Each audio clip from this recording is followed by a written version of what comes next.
What's going on, FA Nation? John Impemba here with James Grande, bringing you the Fantasy Alarm NBA DFS live stream. James, huge slate today. What's going on, FA Nation? John Impemba. Make matters a little bit harder on you. They decided to have a whole bunch of injury news, late breaking injury news at that. Big players ruled out late. Trae Young, if you're not up to date yet, ruled out for tonight. We already know guys like Kawhi Leonard have been ruled out. We have the debut of Zion Williamson and what to do with him at his price point. Just a pretty big slate, a lot of news, and a lot to get to. Yeah, it is sloppy, to say the least. It's very messy. It's very sloppy. There's a lot of potential chalk that probably ends up not being chalk because there's just so many guys you can play tonight that, this guy's going to be 25 or 30% owned. Ownership, I think more than anything tonight doesn't necessarily matter, John. It doesn't, because you can play so many different variations of guys. I think ownership really doesn't mean a lot tonight, and especially in cash. Maybe in tournaments, obviously if we get Harden at 1% owned, that's going to matter if he goes for 90. But I don't think ownership matters as much on big slates as it does on smaller ones. No, I mean, definitely on big slates, you're definitely going to have a lot of. I think you'll have concentrated value. I think some of the value guys, especially in that Clippers game, the Atlanta game, is going to be very, very chalky. And then you'll have probably lower ownership, maybe spread out throughout some of the other guys. But, I mean, I do tend to agree with you. These larger slates, less people are on the same players because there are more variety of roster builds to have.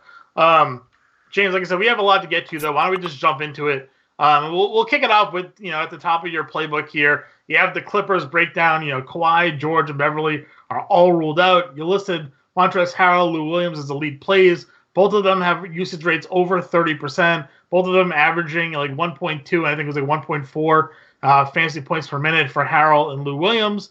And then you have the value guys below them: Mo Harkless, JaMychal Green, Landry Shamet, and Rodney Magruder. We already know about the elite. We don't really need to break down why those two guys are, as good as they are in this situation. But tell me how you feel about the value plays here. Which ones are you favoring over the other ones? You can't play all four of them, obviously. So if you're picking and choosing, who are you favoring?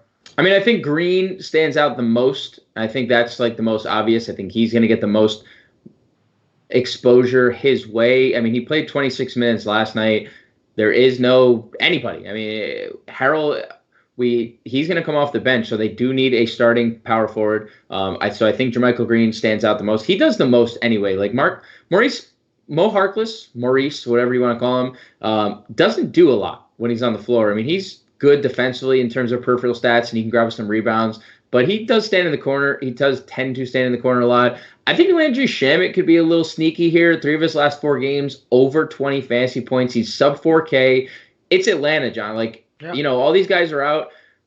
A lot of 5 threes last night. Yeah, he hit 5 threes, and he played 36 minutes, which I think is a large reason why I like Shamet. I mean, 3 straight games of 30-plus minutes. And, Kawhi and Patrick Beverly have been active in all 3 of those games. So I think Shamet could be quite interesting in tournaments. Harkless is fine. And then Magruder, we saw play 30 minutes the other night. Didn't play a lot last night. But I just think out of necessity, they're going to need him to step up and play more. So I think Magruder's fine. I would probably put Green and Shamet ahead of Harkless and Magruder. But secondary value that, something like in comparable situation, everyone plays Anthony Simmons a week ago, and Gary Trent's the guy to go off. So, I mean, I think that's comparable to Shamet, Green, and Harkless, Magruder. Okay, yeah, I think that's fair. That's for Green and Shamet, definitely the two I have in my lineup as well. Unless, we get a starting lineup out where Magruder's starting or something like that, then maybe I can make a pivot there. Other than that, though, let's jump into the playbook. Point guards you have listed at the top that you don't have in your playbook: Kyle Lowry, Monty Morris. We went over it on the podcast. I'm a big fan of Lowry at his DK price. $6,600 just too cheap, even with that full team healthy. And then Monty Morris, Murray's ruled out. That whole, up-tempo game against Houston. Some good value, which, probably may go on their own now because there's other value opening up on that slate. That's because the top point guard you had tonight was Trae Young, and he's officially ruled out.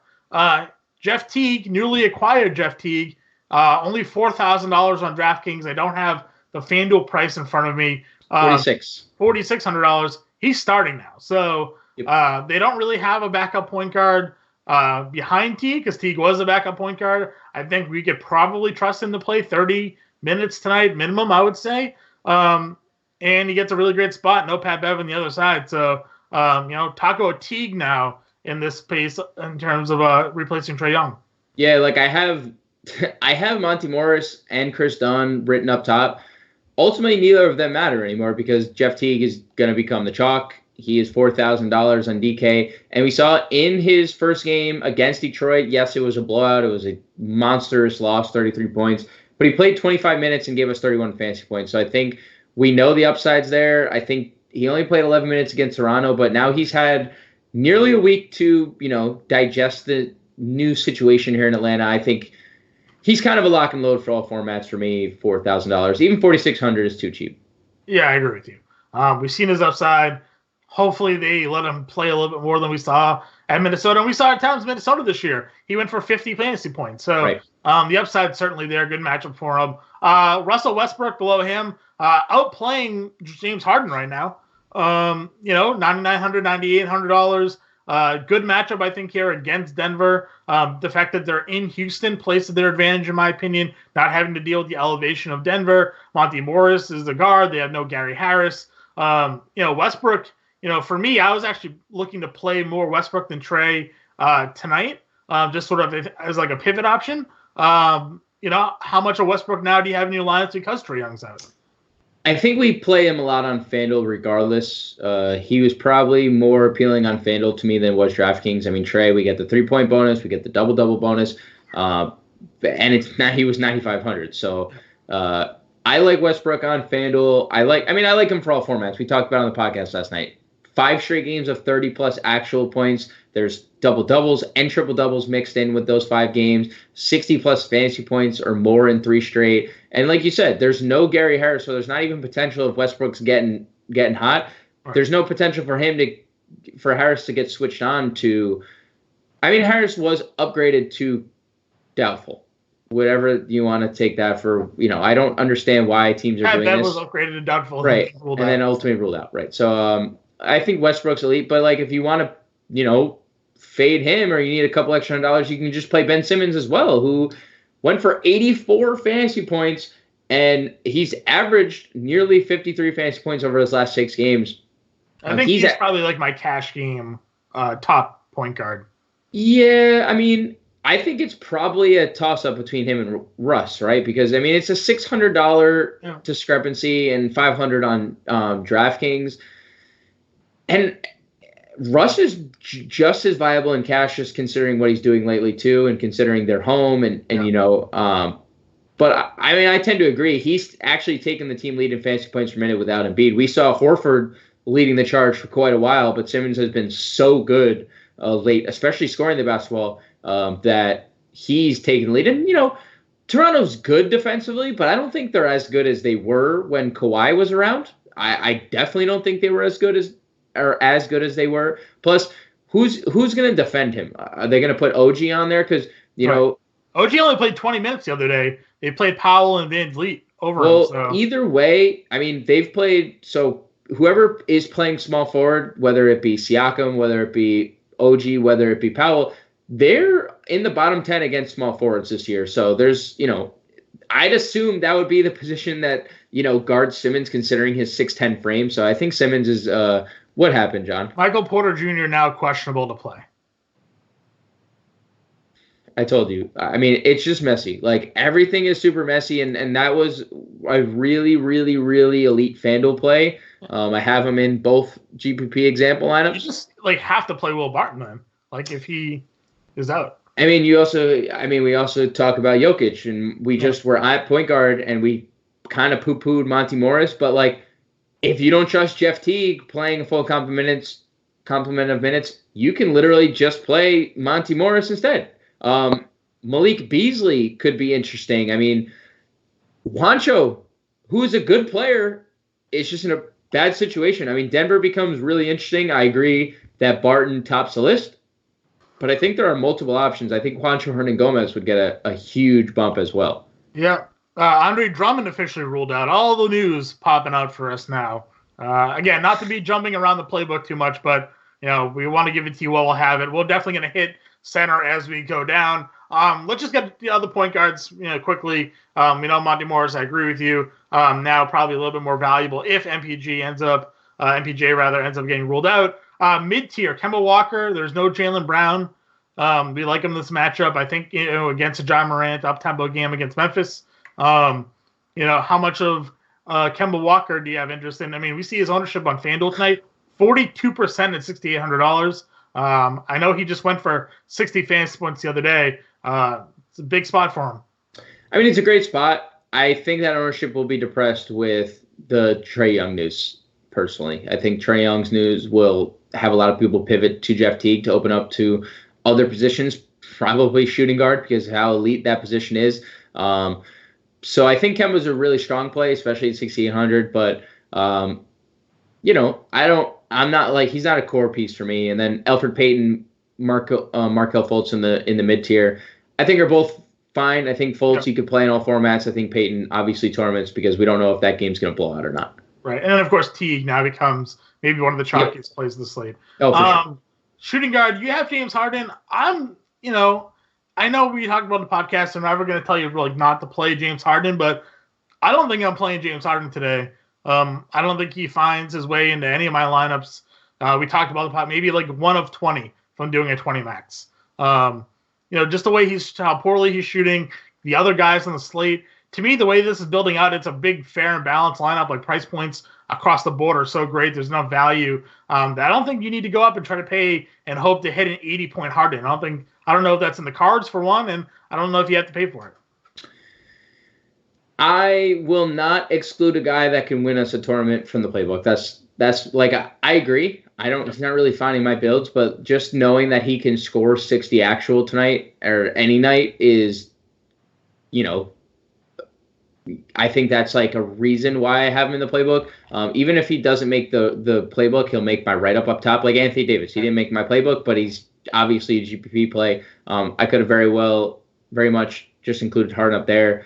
But I think he's been so good this year, he earned the respect to at least make the playbook. Just because, again, no Gary Harris. I think that is he is their clear-cut number one defender. He's a very good on-ball defender. Do you think they try to stick Craig on him or something like that today? I think whatever they do is the reason why I put Harden here, because I don't think anyone that they have can stay in front of James Harden. All right. This next tier, elite. Zach LaVine, so elite. Mark DeRozan, Jimmy Butler, Bradley Beal, SGA. For me, I'm trying to fit a lot of DeRozan in my lineups against the Pelicans. He's just been absolutely going off of late. And I know, I'm surprised to see the lower ownership projection on Bradley Beal. If you look at our content today, it's a lot of Bradley Beal imagery. Yep. So we're definitely at least high on him here. I love that he played the minutes the other day. But break down this, second tier of shooting guards. I mean, LaVine is going to go under-owned, and he's scoring the basketball in a revenge narrative against Minnesota, a bad defensive team. So I don't think anyone's going to go there if you want to, leverage play, because everyone's going to play DeRozan, who's been just money every single night. 8 of his last 9 games, 44 or more fantasy points. That's nails, John. That's nails. 60 up with 60-point upside. And he's been so close to a triple-double every night. I mean, we're talking about potential for so much more. So I love Butler. You're right. The Beal ownership is kind of nuts considering he's only 7,200, considering he played 33 minutes the last time out. We're talking about a guy averaging 45 fantasy points. Yes, the Heat are very good at home. They've only lost 1 game at home this year, and obviously Jimmy Butler defense is awaiting. But Beal is one of those guys. He gets going. It doesn't matter who's guarding him. Butler, average 54 fantasy points a game. We have a 229.5 game total. It's a pace-up spot. Washington's 29th in defense. Like, that's an elite play. And, no one's really talking about Miami tonight, even though they're huge favorites at home. And then SGA, you talked about it. Nobody plays the guy except you. You're the only guy who ever plays them, and you're the only guy who profits off it because, he's been elite. And he's been elite in categories that we weren't really seeing for a large portion of the year. 3 of the last 5 games, he's given us at least 10 rebounds. And Steven Adams still a game time decision. I mean, if Steven Adams doesn't play again, are we Adams is out already? Adams out. Are we? I mean, does that like? I don't know if it can lock. I don't know if I would lock 10 rebounds into SGA next to SGA's name, but it's going to be pretty damn close to 10 considering how he's been. Nerlens Noel can only play so many minutes. Nerlens Noel's playing Noel's active, 18 to 22 minutes, right? 18 to 22 minutes, and Gallo spends more time on the perimeter than he does anywhere else. So I think SGA, and then we get Marcus Smart, who's going to enter the starting lineup in a pace-up spot, and it's boomer bust. It's weird. I don't want to play him because of my I know how boomer bust he is, and Gordon Hayward on DraftKings at least is $100 off the price tag on him, and I feel like Hayward is at least safer. But I mean, Smart's gone for 60 and 40 the last 2 games he started. So I mean, I don't know. I hate it. I hate it because we call it boomer bust, and it sounds weird to me when I'm going to say this. It's probably going to sound weird to you too. It's a boomer bust cash play because we're going to play Marcus Smart in cash, but it might bust, which is generally not a strategy you want to deploy in cash games. Right. But at least the ownership will probably be there for you. At least the ownership will be there. Also, again, we do have Lou Williams is written up at the top of the playbook. He is the cover of the example lineups. He is elite at the shooting guard position. Lock and load. Cover the starting 5 video as well. Yeah, I mean, lock and load Lou Williams. What do you think? Again, going a little bit off script here, but Raptors just released their starting lineup. Van Fleet starting, mid $6K price tag on him. Yeah, same thing with Lowry. I like the price. My only issue is the position is so elite, and then we're talking about Kevin Porter now, who I have written up top with no Trae Young. We have Buddy Hield is 5.2K on DraftKings or on FanDuel. You asked me if we're going to chase the points last night in the podcast. We were only looking at DraftKings. He's 5,200. Yeah, I know he's free on FanDuel. So there's just different spots that I'd rather go. I don't love Van Vliet tonight personally. The price is nice. All right. Let's just jump down to the small forward position. LBJ, Tobias Harris. I'm big on Danilo Gallinari now that there's no Steven Adams there. Break down this spot for us here. LBJ is a tournament play. I think you can play him in all formats on FanDuel because, obviously roster construction works far easier over there with the amount of value. So I think if you want to play LeBron and cash on FanDuel, that's fine. I think he's tournament play only on DK. I think if you're going to play LeBron and DK, probably pair him with a Nick. I think that you could play Randall in a revenge game. You could probably, I already mentioned out for Peyton, so I think you do something like that. Tobias Harris, he's not going to garner a lot of ownership, but we know he's a cash game guy. I know he struggled, but he leads the team in usage rate, 26% with Embiid off the floor, over a fantasy point per minute. And we mentioned when we were talking about Simmons, small forward, power forward is the position we attack when we're talking about Toronto defense. Right. And that's Harris has been starting at power forward with Embiid out. I like Harris tonight for cash, but ultimately it doesn't matter. That's more of a contrarian play because we're all going to play Gordon Hayward at 5,800 across the board. I think that's super, super strong. We talked about it on the podcast. He's been really good, John. We're getting back to Utah version of Gordon Hayward in just all facets of the game. Brad Stevens is probably jumping with joy. That's his boy. I mean, obviously because, their connection in college and now he's been good. And then Gallo, like you said, 23 or more actual points in 6 straight games, 39 plus DK points in 3 or 4. And he's $5,900 on FanDuel. That is so sad. It's another 400 plus scoring night on FanDuel. But yeah, I think Hayward,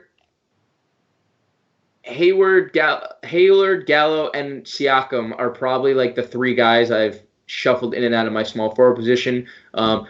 I'm buying into Siakam 7,300. I mean, I know he hasn't been there. The minutes are slowly increasing, and I think we're going to get into the 30s tonight in a competitive game in a game that matters standings wise, since 2 through 6 in the East is so bunched up. I mean, home court, every game matters, especially when you're separated by so few games in the standings. depending on if you're going to get home court or not. So I think Siakam, full complement of minutes, elite play at 7,300 across the board. I agree with you there. Is there any? I mean, you guys have guys written up at the top. You mentioned Siakam already. Bullock, is that your shooting guard or small forward? He's shooting guard, small forward on DK, shooting guard on FanDuel. He's strong. I mean, have we gotten word on Marcus Morris yet? No. I know Dennis Smith Jr. is playing. I know Damian Dotson has been playing like 20-plus minutes a night. But I think we can play Bullock pretty safely. I mean, a little revenge narrative. He's going to play, 25 to 30 minutes? Probably that range. So I think he's fine for tournaments. It's not like a play I'm like really, really, encouraging people to do. But like Utah is really priced down. Like if you want to play Joe Ingles, he's fine. I just don't think small forward is very difficult tonight. Like I think it's Danilo, I think it's Gordon Hayward, I think it's Siakam, and if on FanDuel, I think it's LeBron. All right. Let's jump on over to the power forward position. You have Sabonis, Tatum, John Collins, Bielitsa, who I think you're a big fan of tonight. Talk about these top guys here. Obviously, you have Anthony Davis written up top. Right. Very cheap price tag going up against the Knicks. So he's also in a very great spot. Yeah, also 30 minutes he's expected to play 30 minutes, which, basically a full complement. Tatum, again, I think he's going to be a little chalky tonight. I think Boston, for good reason, is going to be chalky. It's a massive pace-up spot against Memphis. Memphis is a bad defensive team. A 4.6% usage bump up to 32% without Jaylen Brown. That's huge. We're talking about only a handful of guys in the NBA with 30+% usage. It also behooves Boston to maybe keep this one competitive, high scoring, but lose because they do have Memphis's first-round pick. So. Right. Probably a little added incentive, Brad in the huddle tonight, and Ainge before the game. Maybe we'll get a steak dinner on Ainge tonight if they do. Make us look good, but don't win. Yeah, right. Jackie Moon. Right. Sabonis is okay.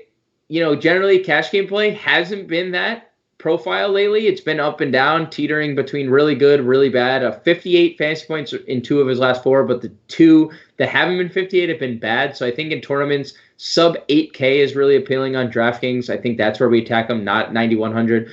John Collins obviously becomes extremely enticing. I mean, I know Trae Young opens up a lot, but I think Jeff Teague is a viable pick and roll player that can get John Collins the ball quite often. And again, we've been attacking Clippers bigs for quite a while now, and it's not going to change. Especially now there's no Kawhi to put up with or Paul George. I mean, he's going to get Zubac and a very diminutive center in Montrezl Harrell, who, is a great play in his own right, but he's small. He's 6'5". So I think Collins is elite. I mean, I love Nemanja Bjelica's price on FanDuel. I'm paying $6,700 for him on DK. I think he's been that good. He's that good. And he's been that good, and we saw 38 minutes of Bagley. Like, he's been that good with Bagley back for 3 or 4 games. There's no Marvin Bagley tonight, John. So Dwayne Dedmon is starting next to him. Dwayne Dedmon is starting next to him. I mean, they're starting people who don't do anything offensively. So Harrison Barnes is going to stand in the corner.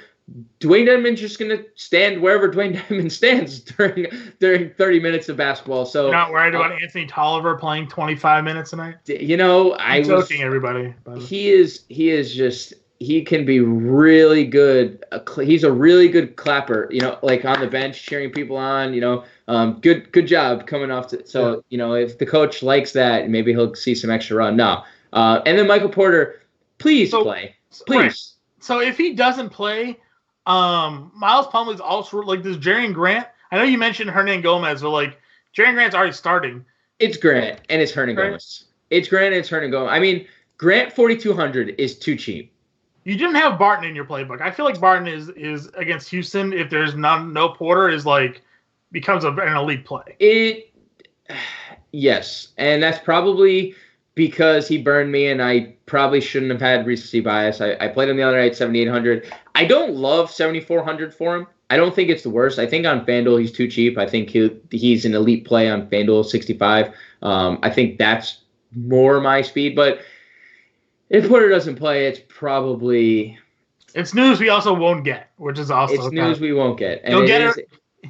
DraftKings, you'll be okay. Make sure if you play Porter, he's in like your guard, your forward, your utility spot. Don't have him locked in to the power forward, small forward spot, or you're going to be really limiting. So give yourself that flexibility at least.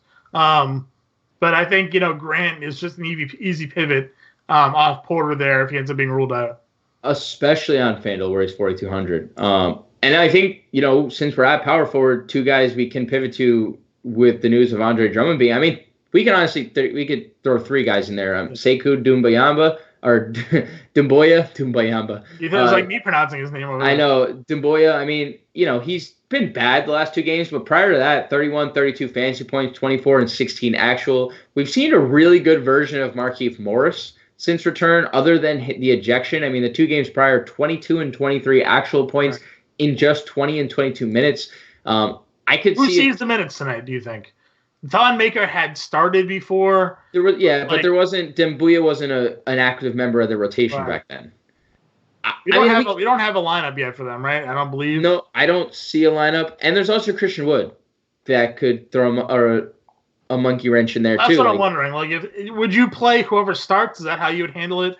Like, if it's Morris and Doumbouya, or if it's Wood and somebody, like, how are you handling that? Because again, it's opening up more value on a slate that doesn't really need more value, but now it's like, weighing back and forth which values has more upside. And we know Christian Wood can win you a slate at like $4,000, right? So there's actual 10x upside with a guy like Christian Wood if we know the minute's going to be there for him if he's starting.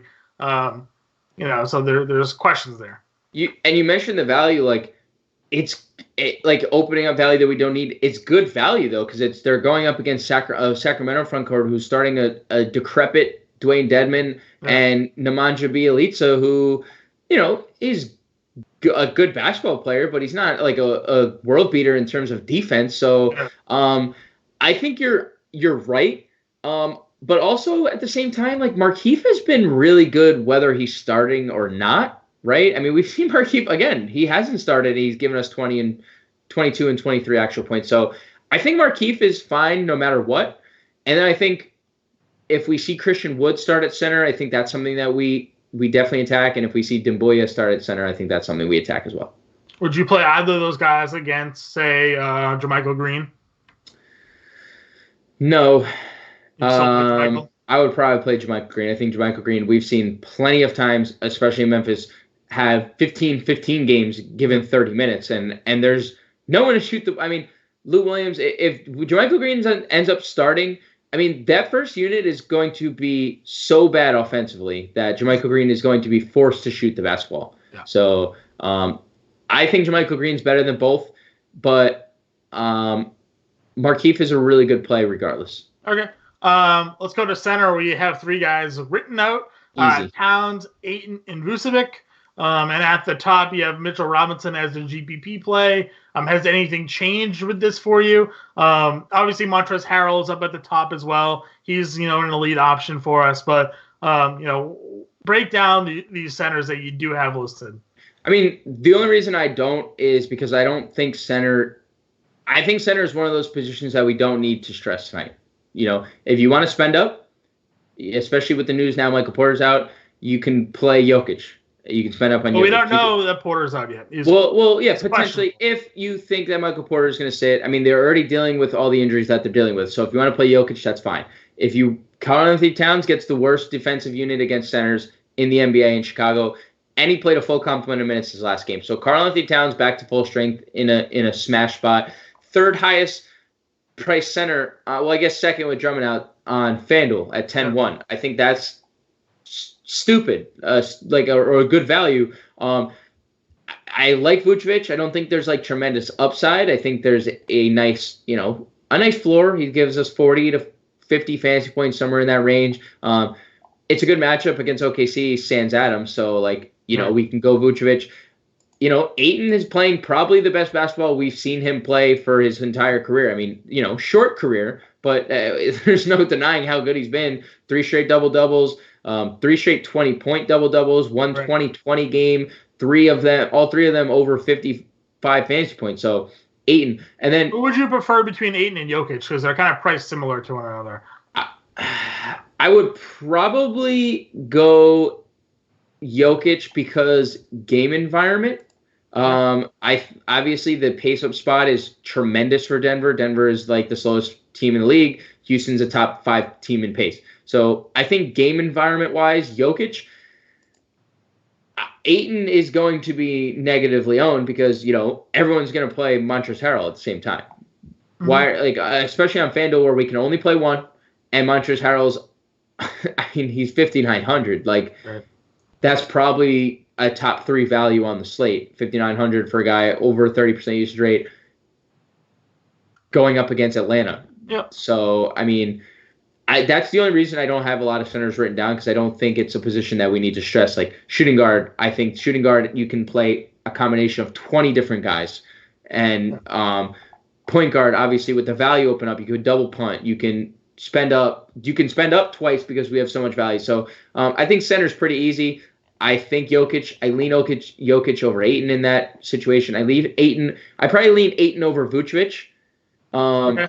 So I think if you want to just if there's a ranking situation, at the top, I would probably put Harrell as my number 1 center of the night, followed by Towns, followed by Jokic. That would probably be my top 3. And then if you want to get a little contrarian, you play Ayton, Vucevic. I think those are the 5 centers we should focus on, because even when you go down to the value, Marcus Gasol, but we talked about on the podcast, why did he only play? They're starting with him in Ibaka again, so. So pretty much we can safely say all right, well, he's going to play what, 24 minutes, 25 minutes? Yeah, he'll probably be the first sub. They'll put in an Obi probably or Siakam, or move everybody around. So. Yep. So I don't think center is difficult like other positions really have been. There are a lot. It's just more clear cut than other positions, and I don't think we need to stress center tonight very much. James, before we go, I need your take, because he's not even in the playbook that I'm seeing. And Zion Williamson. Oh, I thought you were going to say Enes Kanter. I'm talking to Enes Kanter's number 1 fan, so I wasn't sure. So, I do have Enes Kanter, but that's not. Zion is making his debut today. He has a soft cap, apparently, of 20 minutes. There's no official minutes restriction on him. We're seeing reports of 15 to 20 minutes out there. Price tag is like $5,000, I think it is, on DraftKings. Do you know what his FanDuel tag is? Yeah, he's $4,500. $4,500. So talk to me here, James. The long-awaited debut. He was, looked very good during the preseason. Is there merit to playing him tonight? Knowing that he could play 18 minutes as an average. Yes. He didn't make my player pool, but if you're multi-entering, sure. He's 4,500, and we talked about this last night. We talked about it all last year. You were playing Anthony. Obviously, it's not the same situation because we haven't seen Zion play a single minute in the NBA action. And Anthony Davis is an all-world player. But we were playing Anthony Davis. You were playing Anthony Davis at 7K last year, 20 minutes a night when he was in New Orleans. And he was hitting value every night. You 40 fantasy points. And I refused to do it every single night. And every single night he hit value. You can do it because he's that good. And he's that he averaged polarizing. 24 points and 6 rebounds during the preseason in 27 minutes. So, again, preseason, take that for what it's worth. Cut down the minutes, but we have him projected, I think, for 12 and 5 tonight with a steal. So it came out to 22 fantasy points in 18 minutes or 19 minutes. So we project him to be a fantasy point per minute player. I'm assuming his return is why there's not many Pelicans at all in your playbook because we just don't know how his usage is gonna be impacting that team. But he is sort of a polarizing figure making his debut today. So just want to get your thoughts on him. I'm happy to have him active. I'm happy Zion Williamson Day. It's just going to be so interesting, and I really hope that Brandon Ingram is not ultimately impacted too much by Zion Williams, because Brandon Ingram is having a hell of a season, John. Hell of a season. It is. It'll be interesting to see who suffers from his return. But that wraps it up here, James. We got 15 minutes to roster lock. I know we got some lineup changes that we probably need to make ourselves here with all the news that's coming out. Hopefully we'll get that Porter Jr. news soon. Probably unlikely. But for now, everybody, good luck. And we're in chat until roster lock to help you out. So we'll talk to you then.